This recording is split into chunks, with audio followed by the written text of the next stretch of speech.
Olá, bom dia, a paz do Senhor Jesus. Sejam todos bem-vindos à Escola Dominical, a Escola Batista, a maior escola do mundo, não é? A escola bíblica.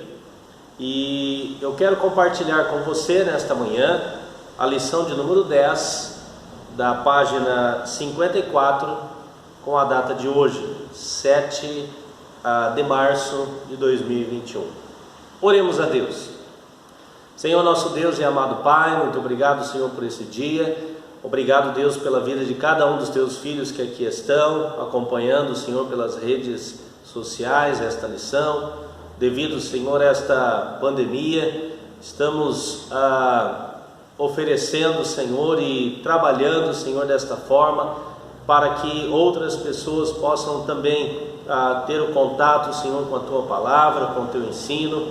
E assim nós estamos aqui nesta manhã, Senhor, no templo, gravando, Senhor, esta escola, e que a Tua boa mão, Senhor, esteja sobre nós. Assim oramos, te pedimos, em nome de Jesus. Amém. Então, aqueles que têm a lição, página 54, lição de número 10, a 7 de março de 2021. Hoje estamos abordando a seguinte temática: tradução da Bíblia.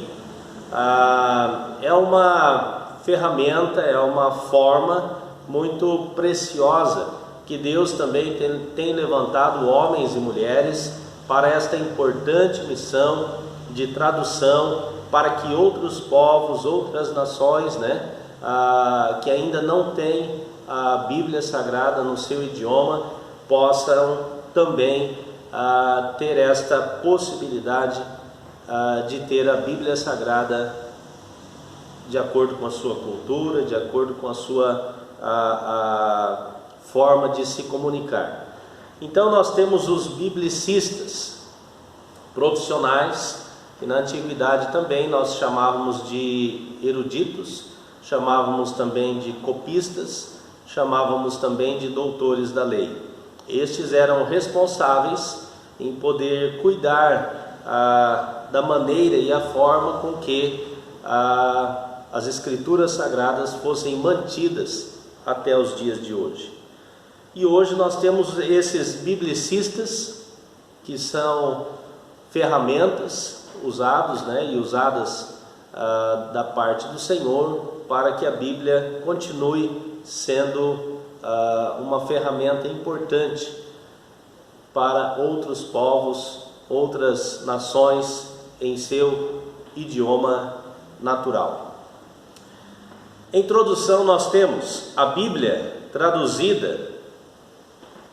Que grandioso empreendimento é, e não menos grande necessidade. Então existe esta grande necessidade ainda hoje de praticamente mais de 2.500 povos, 2.500 idiomas que ainda precisamos oferecer a Bíblia Sagrada, tá? 2.251 idiomas, eu anotei aqui.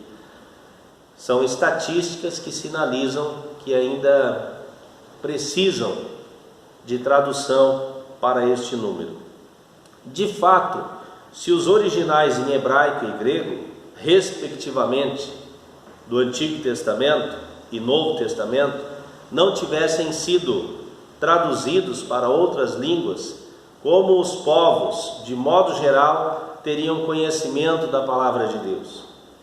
Ela ficaria restrita àqueles que eram falantes dessas línguas originais da Bíblia, ou que pelo menos podiam compreender a sua leitura. Mas graças a Deus, o propósito divino era, e ainda é, que todos os homens cheguem ao conhecimento da verdade. E isso tem tudo a ver com a possibilidade de todos os povos lerem a palavra de Deus, ou terem ofertado a eles a palavra de Deus, escrita em seu próprio idioma.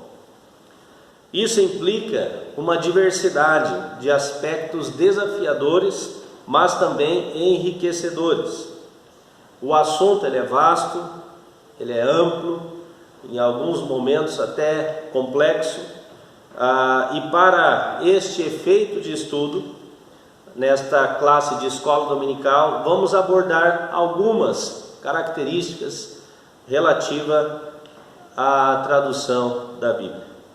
O nosso texto áureo está em João capítulo 5, versos 39, que diz: vocês estudam cuidadosamente as Escrituras, porque pensam que nelas vocês têm a vida eterna, e são as Escrituras que testemunham a meu respeito. João 5, 39. O objetivo da lição é conhecer a importância da palavra divina, escrita originalmente em suas línguas antigas, mas traduzida depois para tantos outros povos também. Precisamos perceber que Deus tem nos agraciado com a sua palavra, com a tradução da Bíblia Sagrada, que contribui para o nosso estudo, para o nosso crescimento espiritual e principalmente pela e para revelação da grandeza do amor de Deus revelada através de Jesus Cristo de Nazaré.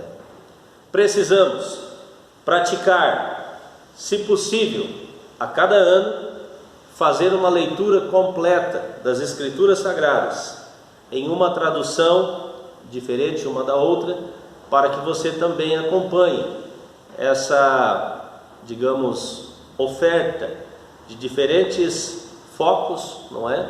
A respeito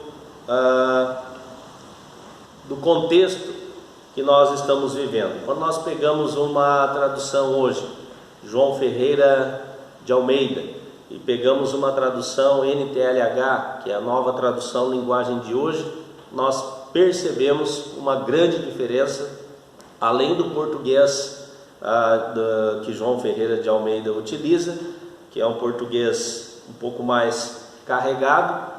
Nós temos ali na NTLH uma linguagem mais suave, mais contemporânea, mas não perdendo também a essência do conteúdo, ok? Eu fiz algumas anotações aqui, antes de entrarmos no tópico da lição. A missão Wycliffe, também conhecida como missão, além, que tem esta importante missão na tradução das Escrituras Sagradas para outros povos, Associação Linguística Evangélica Missionária, fundada ali em 1892, e tem esta importante missão em poder levantar homens e mulheres para a tradução das Escrituras Sagradas, ok? A Bíblia, nós sabemos que ao menos 3 idiomas ela é composta. Nós temos algumas passagens em aramaico, nós temos o hebraico, mais direcionado ao Antigo Testamento, e nós temos o grego no Novo Testamento. Mais adiante nós encontramos variante posterior, siríaco, e mais adiante o latim, de origem europeia. Alguns personagens são muito importantes em toda esta, digamos, carreira, em toda esta história, trajetória das Escrituras Sagradas. Entre eles, nós temos Jerônimo de Estridão, por volta de 386 começa então a tradução da Bíblia, e hoje essa tradução ela é oficialmente reconhecida pelo Vaticano, conhecida também como Vulgata. A Septuaginta é a tradução bíblica hebraica para o grego, mais especificamente ali em Alexandria, Temos algumas revisões de Áquila, Símaco e também a versão grega, samaritana. E interessante que nós temos hoje ainda ao menos 2 importantes códex, que são chamados, que é uma cópia manuscrita, né? Uma cópia manuscrita da Bíblia em grego. O Codex Sinaíticos, ele está hoje, né, na Biblioteca Nacional Alemã. Foi achado em 1844 e compõe então esta importante ferramenta que já foi utilizada, né, por alguns estudiosos, e assim também uma ferramenta importante para a tradução da Bíblia Sagrada. Temos também o Codex Vaticanus, que está na Biblioteca do Vaticano. Temos também alguns textos, que são chamados textos receptos, que é o nome dado a uma série de impressões do Novo Testamento em grego. Então você percebe que estes achados, né, foram utilizados na época, e nestes textos receptos, outros textos, né, outras impressões também foram feitas, e além do que existiu, né, os autógrafos originais, aos quais os copistas, né, e aqueles que eram responsáveis na antiguidade por poder fazer a verificação e a expansão do texto bíblico. Temos também o Códex de Alepo, no século X depois de Cristo, né? E esse Pentateuco samaritano que chamamos no século XI depois de Cristo. Ok? Como falamos aqui, é uma extensa área em que pessoas se dedicam especificamente à tradução das Escrituras Sagradas. Não é uma ferramenta fácil, precisamos de muito tempo, estudo. Chamamos também da alta crítica, em que pessoas muito dedicadas são instrumentos para a verificação e a continuidade da tradução das Escrituras Sagradas.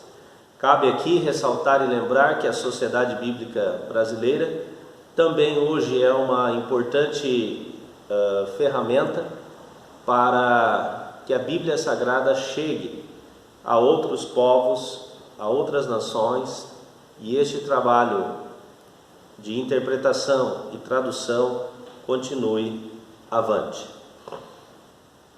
Na página 56, nós temos algumas explanações aqui simples a respeito das traduções.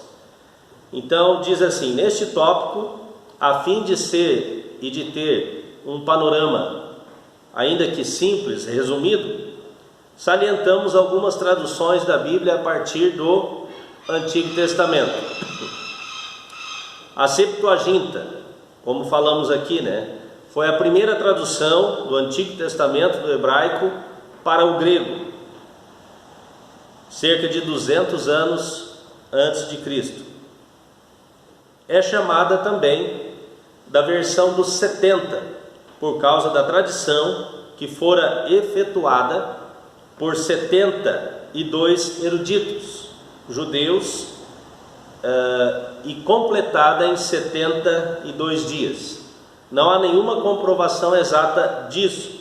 Essa foi a versão usada pelos apóstolos no primeiro século. Então esta tradução Septuaginta é também a que nós apreciamos, estudamos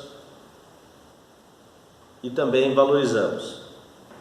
Nós temos a Vulgata Latina, que é a tradução de Jerônimo, como falamos anteriormente, estudioso das Escrituras, diretamente do hebraico, que foi concluído próximo a 401 depois de Cristo. Percebe que ele inicia em 382 e leva um bom tempo para esta tradução ficar pronta. Tornou-se, afinal, a tradução oficial reconhecida pelo Vaticano. A tradução de Martim Lutero, reformador da Igreja na Alemanha, das línguas originais hebraico e grego para o alemão. Então, nós temos já essas obras, ao menos 3 ferramentas aí circulando neste período. A obra foi iniciada no castelo de Wartenburg, onde estava refugiado por causa da perseguição. Obra completa em 1532.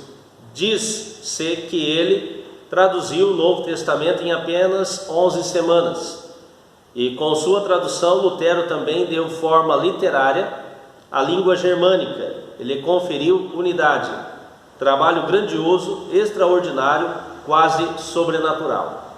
Entende que são pessoas que possuem então esta característica de se dedicar então na profundidade das Escrituras Sagradas, no ensino da sua forma, do conteúdo, da raiz das palavras, em análise de léxicos, em análise gramaticais, e é uma ferramenta importantíssima, e louvamos a Deus pela vida de todos esses homens e mulheres que se dedicam a esse respeito.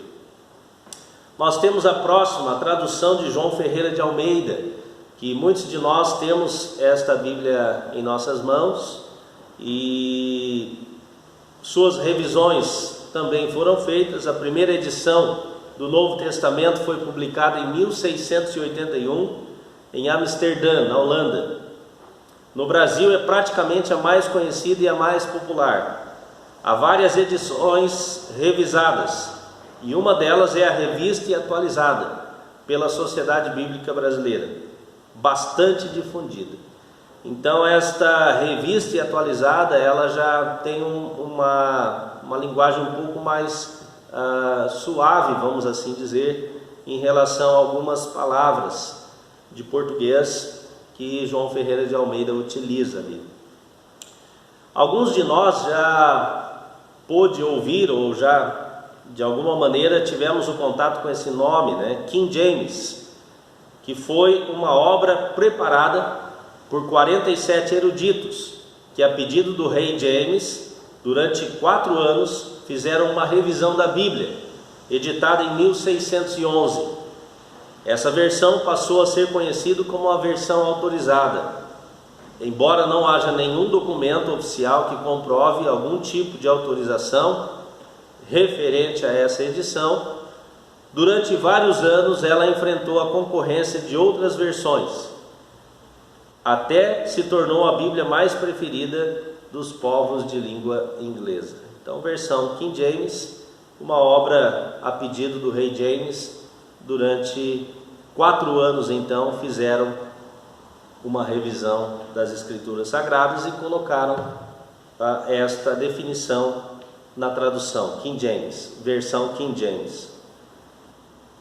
A outra versão, nós temos a Bíblia de Jerusalém, em francês, pela primeira vez no ano de 1959, em português, após revisada e a atualização de edições anteriores, a nova publicação em 2002, pela Paulus Editora.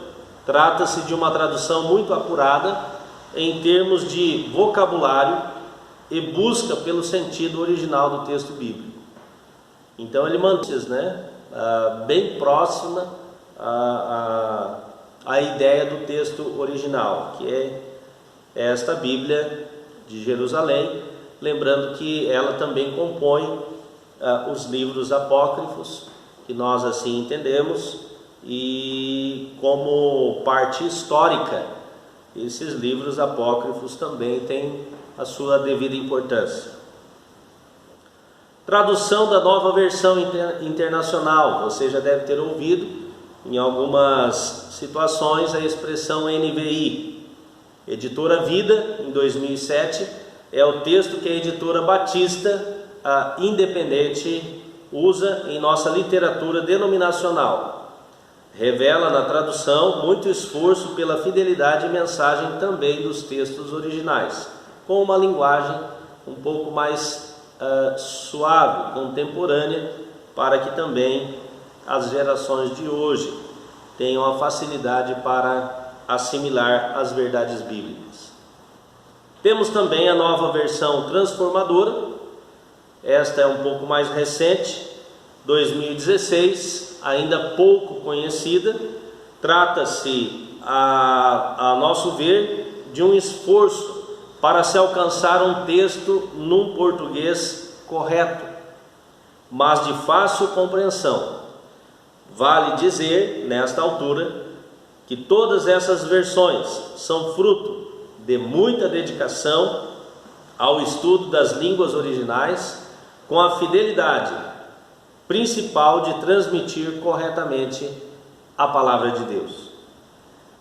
Por isso, conforme os tradutores, de modo geral, insistem em dizer, trata-se, sobretudo, não de tradução necessariamente literal, e sim dinâmica, ou seja, reproduzir fielmente a ideia contida nos originais. É realmente um grande desafio. E há pouco tempo também nós temos uma outra versão, eu não me lembro agora a editora, que é a mensagem